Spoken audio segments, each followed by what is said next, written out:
Hello, everyone. Welcome to today's webinar. My name is Joe Torre. I'm an investment counselor here at RealWealth. And today we're having our annual Halloween Investor Horror Stories webinar. This is something we've done. I guess this is the sixth installment of the series. And today we're going to focus on insurance, which is normally a boring topic, but after Hurricane Ian swept through Florida last month, a lot of people are now interested in insurance. So we have a lot of fun with these Halloween webinars every year, but there is a serious side to this. You can learn a lot about mistakes that other investors have made, and hopefully you can avoid becoming the hero in your own horror story someday. I forgot to introduce, we'll be joined today by Taylor Stowe, who you see up there. Taylor's one of our preferred providers of insurance products. Can you hear me okay, Taylor? Yeah, I can hear you good. Okay, thanks for agreeing to do this and sharing your wisdom with everyone today. Yeah, I'm happy to be here, and thanks for the invite. Okay, we have a few housekeeping items to go through. Our usual disclaimer: the strategies mentioned in the presentation today may not be appropriate for everyone. Other options not mentioned may be more suitable for your specific circumstances. Consult your personal accountant, tax advisor, and/or attorneys to discuss your specific situation. And the next paragraph is mostly about properties, but past performance is no guarantee of future results. Real estate purchases are subject to investment risks, including the possible loss of amounts invested. While every effort is made to maintain accurate and current information, the possibility of errors and/or updates always exists. So we'll talk about insurance today, some things that have gone wrong with investors in the past, and some things that you can do to improve your insurance situation. But what applies to an insurance situation in Florida might be different from an insurance situation in Indianapolis. So you have to adjust everything to your specific situation, as it says. Also, there's a question box on my screen. It's on the upper right-hand corner. So as we go through the presentation, feel free to type in questions and we'll get to them at the end and try to get to as many as possible. So here's our agenda for today. First, we'll talk about the presenters, give some background, and then we'll go through some insurance horror stories. The big one on everyone's mind is Hurricane Ian, which just hit Florida last month. So that's kind of an extreme example, like the worst case example of a horror story. So we'll talk about that first. And then Taylor will go into more typical examples that he sees that are not so catastrophic. And then we'll wrap up and have a summary and then open it up for Q&A. All right, next slide, please. Okay, about me, most of you know me. I've been an investment counselor here since 2016. I've been investing in real estate since 2004, mostly single family homes, buy and holds in Alabama and Florida. Taylor, I guess I'll turn it over to you at this point, and you can talk about yourself and then about your company on the next slide. Yeah, hey everyone, I'm Taylor Stowe. I'm the Director of Inside Sales at RealProtect. I've been with RealProtect since 2017, and I have worked with several different lead sources to both implement insurance products for them and also to work with their individual investors or members on making sure that their insurance is sufficient for their properties and also talking through these situations. So I'm really excited to be here today, and again, appreciate the invitation to be here. RealProtect's based in Gainesville, Georgia, but we are licensed in all 50 states. Like Joe said, we're one of RealWealth's preferred insurance providers. We work with just real estate investors on insurance. So whether that's fix and flip, long-term rentals, multifamilies, or commercial investment properties, we can cover it all. And we work with several global insurance providers to do that. Lloyd's of London and Zurich, Great American, there's a handful of them, but we have great relationships on that side of the business too, to help bring these products to the investors and give even the small investors an insurance product that matches what the larger institutional investors are buying. So that's kind of how we have looked at everything, is really specializing and building these programs out for real estate investors. So let's get started on the horror stories. So when we started doing this, we kind of wanted to look and see what were the claims that we were getting most of.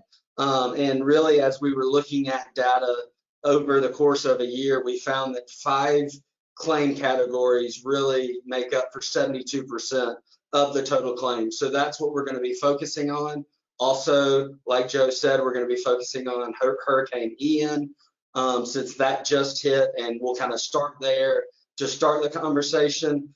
As you're kind of taking in that table with the wind, water damage, fire, liability, and vandalism, and the number of claims and percentage, I will just kind of add that while we're starting to talk about these claims, we want to make sure, we're going to kind of look at it as a broad of what to be careful for, but every insurance policy is written a little bit different. So if you have a specific claim situation or something that you hear today that you want to dig in more detail of, please feel free to contact us and we'll go over your specific policy and kind of maybe some gaps or some things that you should be aware of. Today we're going to be talking more broad, but please, I've asked Joe, feel free to ask questions. I want this to be as interactive as possible because I don't want to put everybody to sleep talking about insurance for an hour. So let's get started. So Hurricane Ian, most of y'all are aware, hit southwest Florida near Fort Myers and Cape Coral, crossed over Florida, hit it at about 150 miles an hour, where many of the RealWealth investors own property. One of the big damages we see with any hurricane is the wind damage. The trees falling, blowing debris into houses, taking roofs off, really just the wind, the sheer force of the wind. The other is water damage. And one thing that we'll see kind of and talk about in further slides is flooding. And what actually we saw that was a little, I guess, surprising was that let's see, is about the houses in the flood zones that got hit. I think it's in a further slide.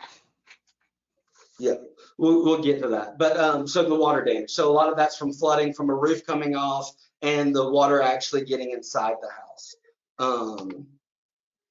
And then also the property damage. Obviously, it looks like this house had flooded. There's debris everywhere. And so in a hurricane, these are just typical examples that we have. So the wind and water damage from Hurricane Ian, there was 119 deaths. Some of these may be a little old. This is when we were putting the slide together about a month ago. 320,000 people without power, and then a 200 billion economic impact. And that's the roads, the bridges, the homes, and it's about 1% of US GDP. That's really amazing because US GDP is 20 trillion, so 1% of that is 200 billion. Just in one hurricane, it wiped out 1% of US GDP. That's incredible. Yeah, and in counties that were told to evacuate, less than 20% of households had flood insurance. So what's that saying is the way flood zones work is every house is theoretically in a flood zone.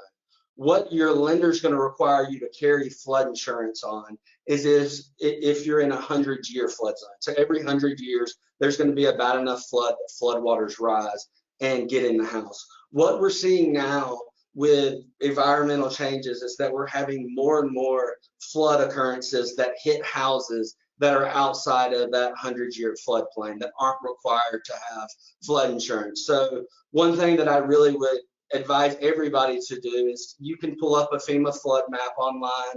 They make it very interactive where you can type in the address. Now, every address shouldn't be worried. If you're at the top of a hill, yeah, the house is probably never going to flood.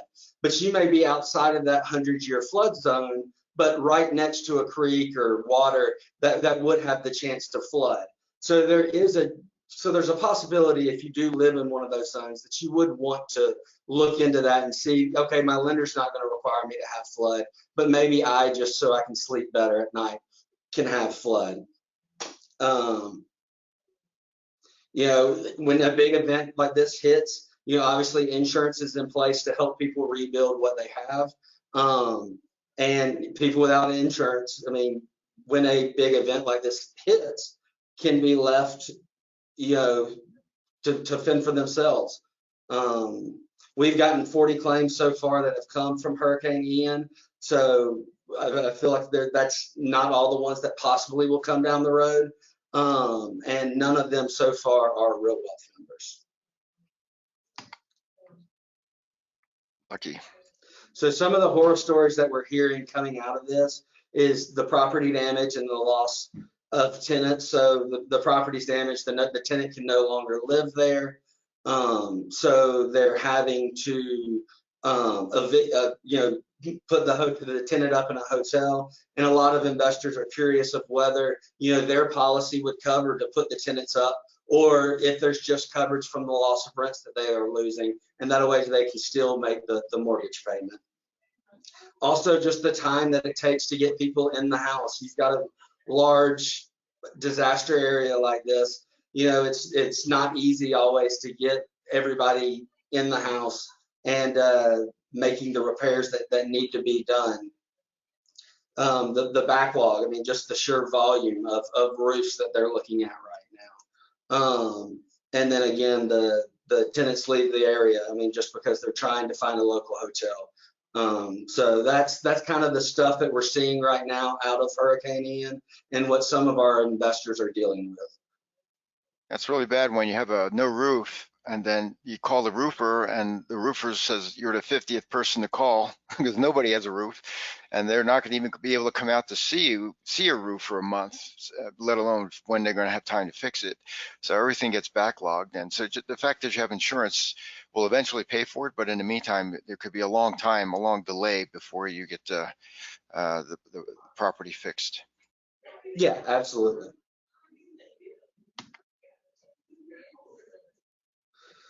So know your flood risk. 29% of flood claims were not in designated flood zone. That's what I was hitting on earlier. Also, it's always nice to know, especially if you're an absent investor or don't live near your property, you know, if you invest in Florida or near the Gulf or really anywhere, you know, if you up north during the winter, what is my property management company doing when a storm's approaching to secure the house, to make sure that there is, you know, that are the windows being boarded up? Is the tenant leaving? You know, are they requiring the tenant to leave? You know, just kind of what things can you expect from the property management company? You know, are they staying? Are they going to be able to go out to the house after the storm passes the next day? You know, if there's an evacuation circumstance, they may have to evacuate themselves. The other big thing that we're seeing right now coming out of COVID is the coverage for the replacement cost. You know, there's a lot of people who have just insured their house for, you know, whatever the value of the replacement cost was a year or two ago. But with construction, labor, materials, all the stuff coming up, there's a lot of houses now that 2 years ago were insured for what it would cost to replace it, that now may not be insured. So that's something, if you've had a house for a little while, you really should start looking at is what is the insured value? And if the house was to be burned completely down, do I have enough insurance to rebuild it? And there's some ways that you can take more risk on in that category. And there's some investors who do choose to carry lower limits of insurance to lower their overall premium payment every year and to make the house cash flow better. And that's definitely an option we can talk through with you. But that is definitely something you should know as an investor is what is that replacement cost, and am I insured to what that replacement cost could be? And there's several companies out there, national data companies, that you can run a replacement cost estimator on it. And then kind of like I was talking about earlier, auditing the current coverage. If you have a question about the policy you currently have in place, please feel free to give us a call, and we are more than happy to review that policy with you. And just to let you know, here are some of the coverages that we're not seeing that you may should talk about, or, you know, your liability limits are a little bit low. There's a lot of things that you can do as an investor that affect your premium and the coverage you have that I think a lot of people aren't aware of. Insurance is not a one-size-fits-all product, even for a niche category like investors. There's several different things that you can be aware of that really either move more risk onto the insurance carrier or move more risk onto you. And one of the biggest ways to kind of look at that is the size of a portfolio. Well, an investor that's got 5 houses cares about a tenant not paying rent a lot more than somebody that's got 50 houses. So as we're kind of talking through these scenarios, like I said, we're going to make blanket statements, but there are going to be things that you can do as a larger investor or a smaller investor to sleep better at night, or to, you know, make the house cash flow better. Because at the end of the day, we realize that we're just a small piece of the overall puzzle of what's going to make you successful as an investor. So here are more typical stories that are going to go by what we looked at in the first chart. So the first wins is win. And win, just like we said when we were looking at the pictures, when we focus on win, mostly it's trees falling on top of houses or roof damage. There's one thing that you know, always happens if a tree, you know, my tree fell on my neighbor's fence. Well, who's responsible for that? And that's a question we get all the time. So when a tree falls on anybody's property, it does not matter where the tree was when it was standing up. If it was in my yard or in your yard, it doesn't matter. If it fell on my car or my house, it's my responsibility and my insurance that's going to cover it. The same thing would be if my tree fell in the neighbor's house. It's their insurance that's going to cover it. Now, the only kind of caveat to that is if the tree is dead before it falls. So if your neighbor has a dead tree in their yard and you put them on notice in writing that, hey, your tree's dead, you need to get it cut down so it doesn't fall on my house and then it falls on your house, there is some exceptions to that rule. But mainly, it's if the tree falls, it's whoever's property it falls on is their responsibility for the cleanup and to file the claim on your insurance. The other one that we want to look at, especially in Florida or anywhere that's around the Gulf, some insurance companies will have what's called a named storm exclusion. So Hurricane Ian would automatically be excluded on a hurricane policy that had named storm exclusions. We don't write any of those at all that I'm aware of, but if you have insurance elsewhere, that is just something to know about. And again, that's another way that some insurance carriers will lower the premium in Florida's or high risk wind states is by throwing in a named storm exclusion. So that's just something you should look for. And if you see it, you should just, you know, ask your agent about it and they can explain exactly what would happen if there was a tornado or a hurricane in from a named storm and you had damage. So a named storm is something that's big enough that it has its own name, like Hurricane Ian, or? Yes, exactly.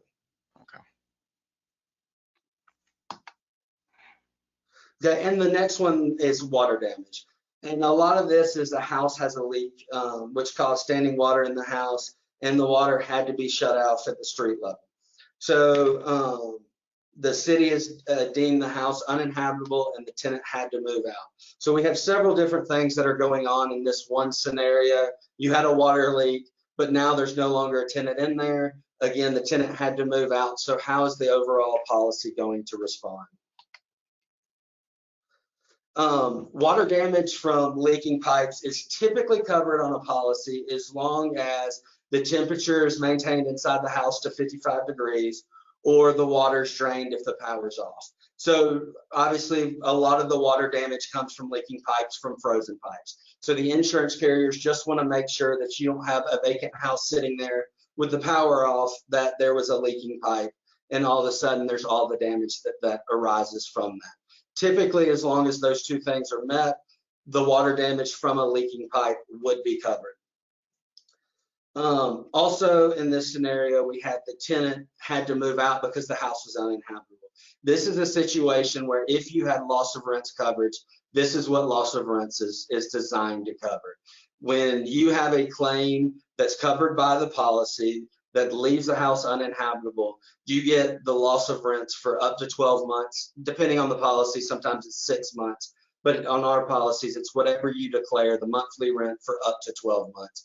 And that's really designed to help you continue to make that mortgage payment as there's no rent coming in. This is the loss of rents coverage does not cover to put a tenant in a hotel. So if they had extended hotel stays or anything like that, that would not go under the loss of rents. There is additional coverage for that.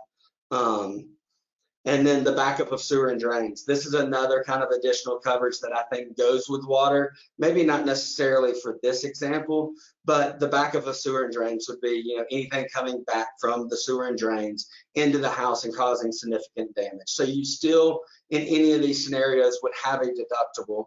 But if the deductible is met, then you would have coverage for water that's coming back and the cleanup. And, you know, if it was the second floor of the house and the water seeping through, you know, with water, it just, you can have all kind of different damages that result just from water, especially if it sits there for any amount of time. The other thing that we kind of didn't put on this, but I'll say is anytime you have really any claim, but especially when water is involved, you really want to document what you're doing to stop the water leak, but also to clean up the water. Are you getting dehumidifiers, putting fans? We really want to make sure that we get the area as dry as possible, as quick as possible, and we take pictures to document this is what's being done. So in the case that mold does come up at a later time, you can go back to the insurance company and say, we do have coverage, or this is what we did along the way to prevent that from happening.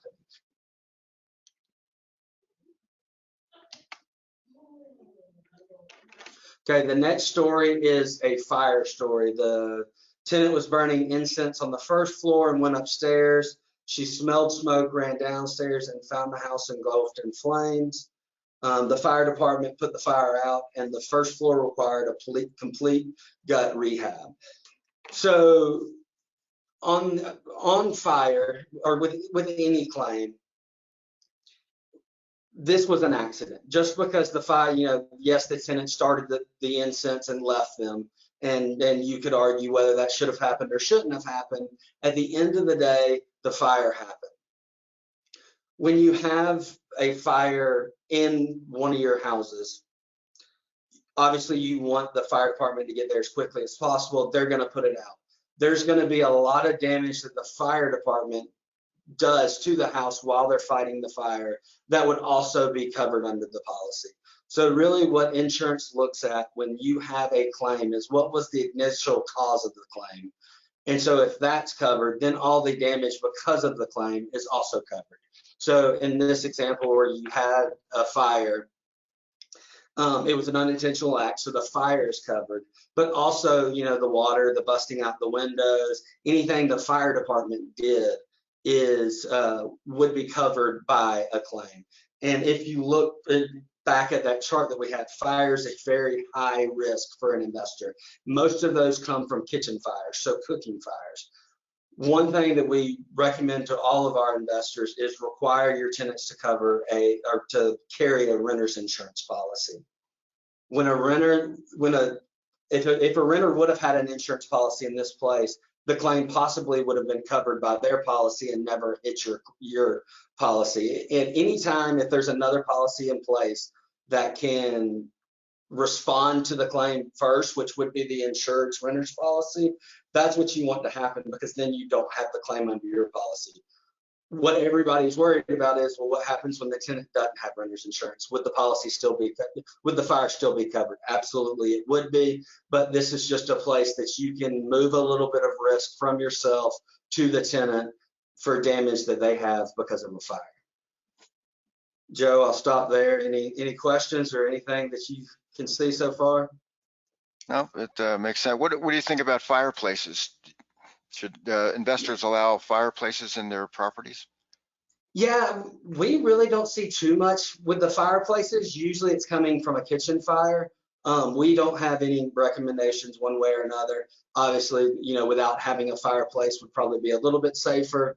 But no, as long as it's maintained regularly, there's no issues there. Okay. Okay, the next is liability. Friend of the tenants fell through the front steps on the porch. Fall resulted in injuries to his legs. and he sued the landlord to get reimbursed for injuries. Okay, so liability coverage is meant to cover the medical bills, legal fees, and equity in the property or LLC net worth. So when you're looking at liability, those are the things that you want to keep in mind. If something happens on the property and you have liability coverage on there, the liability, and that's somebody getting hurt or somebody comes after you for a lawsuit for something that happens, that's what's falling under the liability coverage. So you want to make sure that you have enough coverage. And generally the rule of thumb is either your net worth or the equity in the properties. So if you have individual LLCs, that's a little bit different. But if you have all the properties under one LLC or all the properties under your name personally, you really want to look at the liability coverage and make sure you have enough coverage so that if there's a liability event, that the insurance will cover it and defend you fully. The other thing when it comes to liability is the day you buy the house, you take ownership from a liability standpoint. So if you buy the house and the front steps are rotten or they're slippery or there's not gutters on the house, so there's water falling down causing the concrete to get slippery, anything like that, as soon as you take ownership of the house, you're taking ownership of that liability. So when you're looking to buy houses or even looking at the houses that you currently have, it's a good idea to really look at the total shape of what the houses are in and see what maintenance may need to occur to prevent a liability claim. Liability claims are not the highest percentage of claims that we get, but dollar-wise, they can be the most expensive. Obviously, when medical and lawyers are involved, it doesn't get cheap. You also want to make sure your liability coverage has what's called a duty to defend clause. And basically that just means that no matter what the liability or the lawsuit is, if it happened on the property, the insurance policy, the carrier has a duty to defend you against your tenant or landlord. There's also, also it's a good idea to have the property manager do the safety inspections if there's, so they can point out the railings loose or anything else they may see. And then also umbrella insurance. So what umbrella insurance does is on most of our policies, we typically sell a $1 million general liability policy occurrence and then a $2 million aggregate. Well, so the umbrella or excess liability coverage, if you had a higher net worth or a larger LLC with a bunch of properties in it, you could get an umbrella policy to extend that to 1 million, 2 million, 3 million, and that way you're making the total liability coverage you have greater. It is the point of the umbrella policy.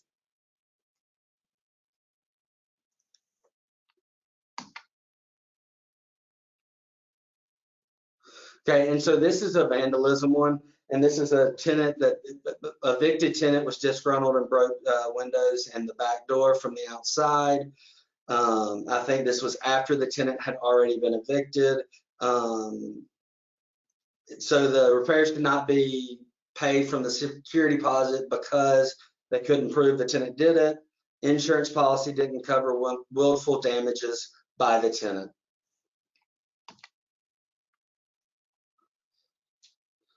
So when you're looking at insurance, and especially with vandalism or with tenants doing damage to the property, most of the time it happens after they're evicted, but maybe they live there and they just trash the house while they're there.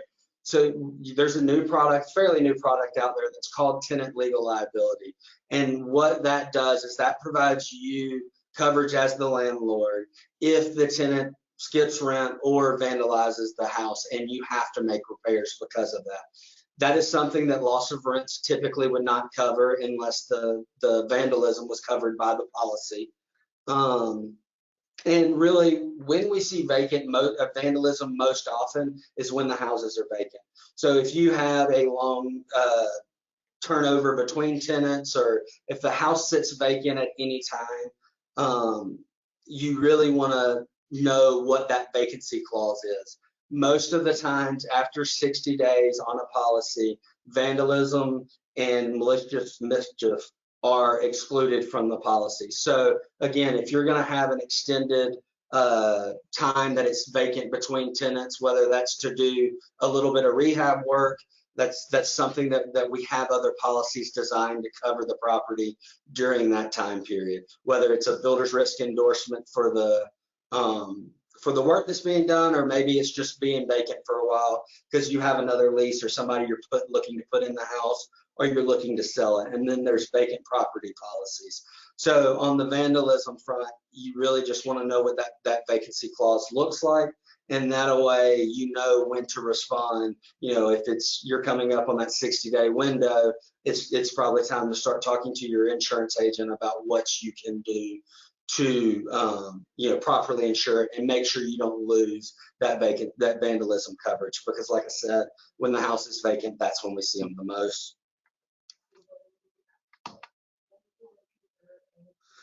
Okay, and then just for the recap, if wind causes damage to your property, you're responsible for the repairs, even if the damage was caused by your neighbor's trees. For water damage, this says don't buy property in flood zones, but at least be aware if you're buying a property in a flood zone. Know your risk of flooding even outside designated flood zones.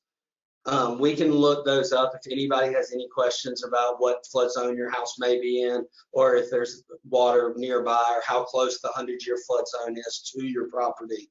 We'd be more than happy to look those up for you. When the property is vacant, make sure the heat is maintained, or pipes are drained to prevent that water damage, and get coverage for backup of sewer and drains and loss of rents.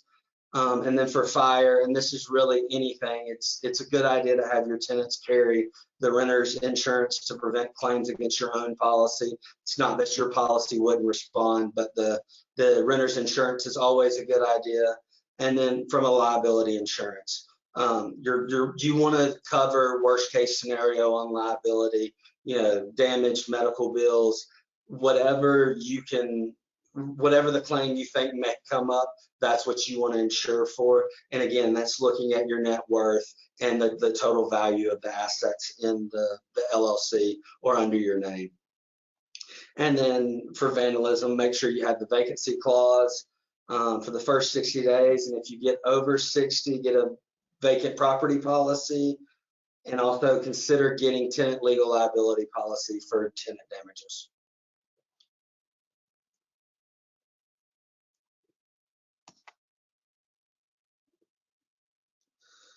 And then just kind of a final thought, global lessons for investors. As an investor, there's a trade-off between risk and coverage. Anytime we start talking about insurance coverage and insurance product, kind of going back to what I led off with, there is a clear, there's a distinction between risk and reward per se. So you just want to know what your risk is. And like I said, for larger investors, there's all kind of different situations, but you just want to be aware of how much risk are you taking on as an investor. When you go to your insurance and say, well, I want the cheapest insurance premium possible that'll get it closed. Well, it's cheaper typically because they're taking coverages out of it. So what coverages are they removing to make the premium cheaper? Also, are there coverages that you can add or things that you could do to raise the insured value of your properties and get better coverages, but not increase the premium by that much? And that goes hand in hand with speaking to your agent and make sure your policy is aligned with your risk tolerance, especially with larger investors and really any investors. If you're looking to be if investing is your full-time hobby or full-time job, you need to know what insurance or what you can tell your agent as far as what will help you get the best product, the best premium. And a lot of that is creating a story of what are you looking to do? What are you and what houses are you buying? What areas are you buying them in? What's your growth strategy? Are you buying a couple of houses a year? Or are you trying to buy 15 or 20 houses next year or more? All this really comes into when we're going and talking to underwriters, we can really give them a true story or a narrative to go along with the quote that we're presenting. We can tell them, here's the areas they're buying, here's their growth strategy, here's what they're doing in their own housing as far as the property management for, you know, background checks and things like that. And we can have this conversation in more detail specific to each investor, but do know, whether it's me or any of your insurance agents, talking to them and giving them a more background of where you're trying to go and what you're doing as far as buying houses would do nothing but help you. So I would encourage any of you to please reach out and talk to your agent about what your plans are for the next year, or what your experience has been up until this point.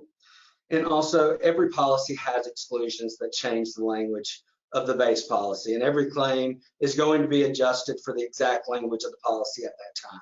So really, when you have a claim, that's the worst time to read your policy. When you're going through there, when you're presented a quote, go through, there's an endorsements and exclusion page, and typically it's at the back of the insurance portfolio or the insurance policy. Go through there and read those and see if there's anything that just jumps off the page of, you know, hey, this is excluded, you know, why, or can I get it added back? Because typically you can.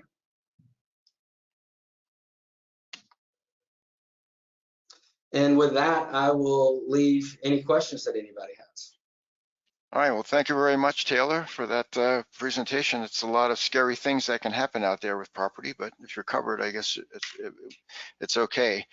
A lot of times we don't think about insurance until it's too late, like you said. You know, I'm guilty of that too. I read the declarations page. It was like 1 page long, but then there's all this other stuff behind it that I have no idea what's in there. I need to do that. All right, we got a bunch of questions here. Amit would like to know, like, do you think that Florida insurance premiums are going to go up next year because of the hurricane?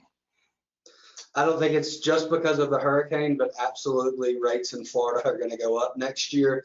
The insurance market in Florida right now has several things that are happening and kind of brewing and making the whole insurance situation in Florida really not good. You had a couple of carriers that, so for a lot of lenders, they require insurance carriers to be A or better rated. There was a rating company that came in and demoted several carriers below that rating basis, which causes the insurance carriers or companies that are still in Florida to have capacity issues, which means they're writing too much premium in one location. When that happens, you have the reinsurance market, who basically sells insurance to insurance companies. The reinsurance rates are going up in Florida right now, and Louisiana as well, and kind of across the country.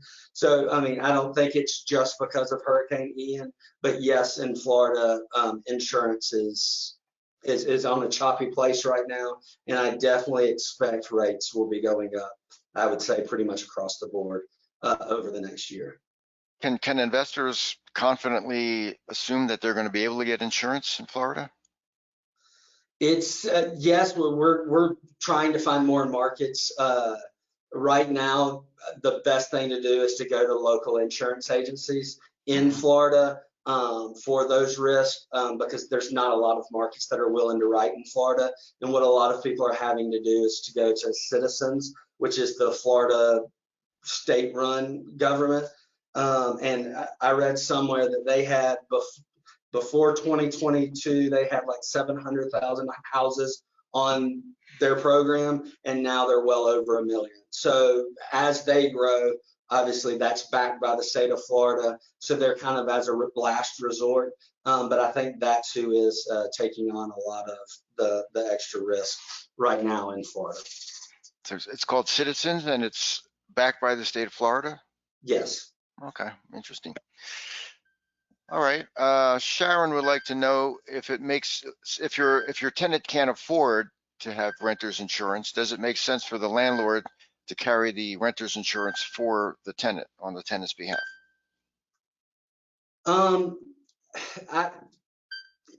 I would say no. I would say because your policy in most cases will cover it. The tenant having insurance is coverage for themselves as far as, you know, their contents and liability coverage, that's not something that you should buy on their behalf.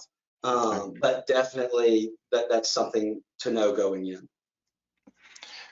Okay, I can't read the name. She wants to know what's the difference between having an umbrella policy versus just increasing the liability limits on the regular policy? So that's a great question. So different insurance will write generally up to $1 million is as high as they'll go on premises liability. Sometimes you'll see it at 500,000, at 250. If you see it at 250 or 500, that's definitely a conversation you can probably have with your insurance agent to get them to raise it to $1 million. Some carriers have a cap at 500,000 and wouldn't raise it to $1 million. At that point, you would want the excess liability or a umbrella policy. An umbrella or excess liability policy doesn't add any coverages to the underlying GL coverage. So you're getting no more coverage by going to an umbrella policy. It's just extending that limit. So if you had $1 million of GL coverage and you wanted $2 million, you'd buy $1 million of umbrella. And then so the first $1 million would go of a claim would go on the GL premises liability policy, and then the extra $1 million, anything from $1 million to $2 million, would go under the umbrella. So that's how it works. So definitely, if you wanted to extend it, that's how you would do it, but it doesn't add any additional coverages. Okay. I can't read the name, but this investor had 2 water claims on his property, and then the insurance company decided not to renew the policy. So he got some. The investor got some lender policy to protect the lender. Yes. What's it called? Forced place insurance? Yes. Forced place insurance, but that just protects the lender. Is there a way for this investor to get more additional coverage beyond that? Yeah. So typically the lender's action to forced place insurance is to make sure the property is covered. They want to make sure they have an interest because they've got a loan on the property. Sure. That the house is insured. So yes, if there's a situation where you didn't provide them insurance, or you couldn't have gotten insurance, they would force place it. But that isn't your last resort. You could definitely please reach out to us, and we can help you get a policy in place, even with the claims that will cover, because typically forced place insurance does not include GL coverage, so you wouldn't have liability coverage. And their property coverage, they're just going to insure for the value left on the loan, typically. So definitely you would want to reach out, and we can look at getting something in place. And once you send them the proof of insurance that you have bought insurance, typically they'll just cancel the forced place insurance. Okay. Do you insure short-term rentals differently from long-term rentals? Yes, short-term rentals are insured a little bit differently. Just because it's a different risk. It's kind of like a multifamily versus single family. The policy language is pretty streamlined. It's not any more difficult to insure a short-term rental. It's just some different underwriting questions. In a short-term rental, obviously they care a little bit more about where it's located, how often it's rented, how often it's going to be vacant again, because vacant houses tend to have the most claims. And also they start looking at some different things from a liability perspective, as far as, do you have a bunch of bunk beds in the house? Is there a pool? So there's some more questions that get asked from a short-term rental perspective, but it's no harder or easier to place it. It's just different questions. Okay. You kind of touched on this. Should investors get flood insurance even if the property is not in the flood zone? Yeah, so you can get flood insurance on any property in the country. It is something, like I said, I would recommend looking at, what are the chances of it flooding. I mean, there's going to be some houses that they never need flood insurance, because if they flood, we're all in trouble. But yeah, definitely. And like I said, the FEMA flood map, if you Google that, I'm sure you can pull it up, and you just go in there and you can type in your address, and it'll show you all that. It's a shaded map. It'll pull up and show you all the high risk flood zones in your area. And like I said, if any investor wanted to reach out to me, we can run that, kind of send you a snapshot And then we can run the quote, and you just can, you kind of got to make the decision from there of do you want it or not. So, and flood premiums are all over the place. Sometimes they're under $1,000, sometimes they're $5,000 and up. Obviously, the lower risk area they're in, the cheaper it tends to be. So there is a big trade-off there. But yes, if anybody is thinking after the call that they want to look at flood insurance a little harder because they had never thought about it because their lender hadn't required it, that's definitely something we can do. Okay. Let's see. You mentioned in the beginning that you're in all 50 states. Do you offer a master policy? Let's say an investor has 10 properties in 3 states. Can you offer a master policy that covers all of them? Absolutely, yes. We can cover all 50 states. If they have different LLCs, all owned by the same individual, there's several creative ways that we have come up with, but definitely houses being located in different states isn't a concern for us at all. Okay. Could you explain what a master policy is and how it's different from having 10 individual policies? The big advantage of having a master policy is you're dealing with one renewal every year. So essentially, instead of having 10 properties with 10 different policies, you have one property or one policy that covers all 10 properties. Every property is listed. It's what's called an SOV, a statement of values. So it'll have its own dwelling coverage, loss of rent coverage, all independent GL coverage. So it really, coverage-wise, it's not that much different.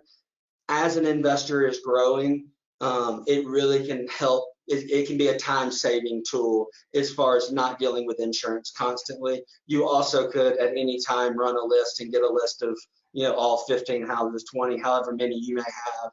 A lot of times some people are, oh, did I remember to get insurance on that property, or did I remember to cancel that? So a master policy can make just handling insurance a little bit easier, but it adds generally the same coverages.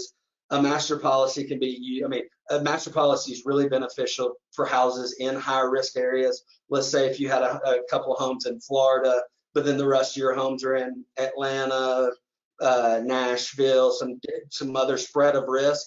That can really make a carrier look harder at the properties that are in Florida that they may decline automatically because you've got the other properties. So that's definitely something you can use to your advantage, is if you have some houses in some higher risk areas, is moving everything under one policy to get that law of large numbers. Just makes an insurance carrier a little more comfortable. And those are really where we can have more of the conversations of what are your growth plans, what are you looking for. The one property, one policy, most of those rates are pretty standard. We can't, there's not much we can do other than adjusting coverages to get aggressive there. But with the right portfolio policy, if we can get the carriers excited about it with a good narration or a good story about what you're doing, we have seen them really can get aggressive and could save you 10, 15, 20% just how we present that to them. Okay, and is the coverage in such a master policy the same? Like your Florida properties might need flood insurance, but your Indianapolis properties might need hail insurance or tornado insurance. So on a master policy, is the coverage the same for each house, or can it be tailored to each location? So typically in insurance, flood policies is a separate policy. Now, really getting into the weeds, yes, or I guess, yes, from a broad standpoint, the policy language is going to be the same for every house under the portfolio, but that doesn't mean, okay, if you had flood, that we could add private flood or even write just the flood line on a couple of properties. Same thing with earthquake in California. Most of your other coverages, wind, hail, it's going to read the same for the policy. Sometimes as you get closer, in Florida or along the Gulf, there'll be a higher wind hail deductible, but usually that's done, it's called Tier 1, which is counties that touch the Gulf or all of Florida. So there could be some different language there, but generically speaking, yes, it would be the same coverage across all the properties other than the limits on the policy. Okay, so you have one coverage that's like one size fits all, but then you can get addendums for specific locations like flooding in Florida. Yes, yeah, correct. And we would tailor the master policy to, if you wanted to have some coverages here, some coverages there, I mean, we could look at, of writing the policy that way. I mean, typically most of that other stuff, like the wind, hail and stuff like that is pretty standard language, flood and earthquake. And there's some other, there's some optional coverages like backup of sewer and drains or ordinance and law that sometimes are optional. That would be, all or none type things. But that really just depends on what carrier's writing it and how they'll do it. But yes, we have solutions for the flood on just, a couple of properties or all the properties. Okay, great. You said at the beginning that you only do investment properties. That's your specialty. Do you also do primary residences that are owned by investors? No, unfortunately, we do not do primary homes. We do have a couple of states. If you were in Georgia and wanted help, we do. So RealProtect was, I guess, born out of an insurance agency in Gainesville, Georgia. We've done everything for 95 years. So from from a holistic standpoint, yes, that's something we can do. But when you start looking at all 50 states working with the primary home carriers, we just have run into issues with getting large master policies for all 50 states. So that isn't something we have offered, but in the future, it may be something that we could, and definitely let everybody know at that time. Yeah, so Angela asked, do you sell insurance in California for a ranch in the wine country? I guess if it was an investment, like a winery or something, then you might, but if it's a primary, I mean, that would fall more under commercial, but the commercial, we do have access to those. So yes, Angela, if you would reach out to me, that will be obviously a lot more underwriting questions than your single family rental home, but that is something we'd love to take a look at. Okay. This investor is incredulous. Do you really write policies in Florida now? My policies were dropped due to insurance companies going out of business. Yeah, no, it's getting harder and harder to write insurance in Florida. Yeah. Well, you partner with local insurance providers, right? No, we are the local. We partner with insurance carriers. Yeah. Okay. All right. Well, here's a big one. Can an umbrella policy replace an LLC for asset protection? We always hear this debate about setting up LLCs in Wyoming and protecting your properties in case you get sued. And some people say, well, you don't need all that. You just get an umbrella insurance policy for each property, and that's good enough. And other people, I talked to a lawyer last week. In fact, he said in an umbrella policy, they're usually this thick because they have so many exclusions, and when you need them, they're not going to cover you. So what's your take on that? Yeah, I mean, it's really just situational. I mean, the problem with umbrella insurance is there's no steadfast, okay, here's what you have, here's what you need to insure it for. Typically what they say is, tell me how much you're going to get sued for, and I'll tell you how much umbrella insurance you have. So I definitely think having an LLC is probably a safer way to mitigate risk, especially for large portfolios, because you just batch them in smaller.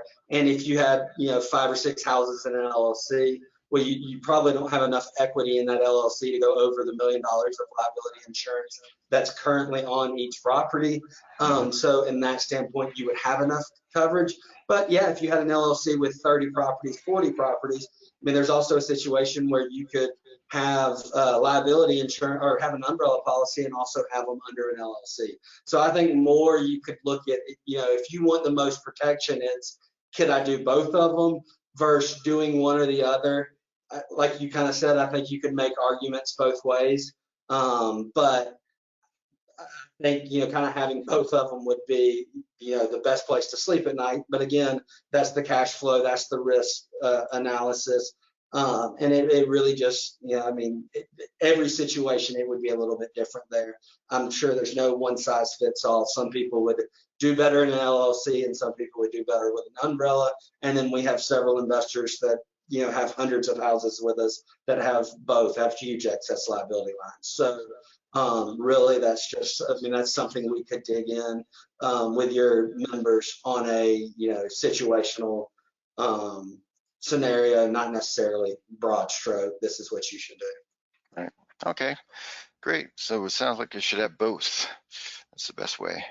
All right, we're coming up on the hour, so I think we'll wrap it up. So that was this year's horror stories on insurance. A lot of things that can go wrong. The most common 5 things that can go wrong, and then what you can do to help mitigate your risk there.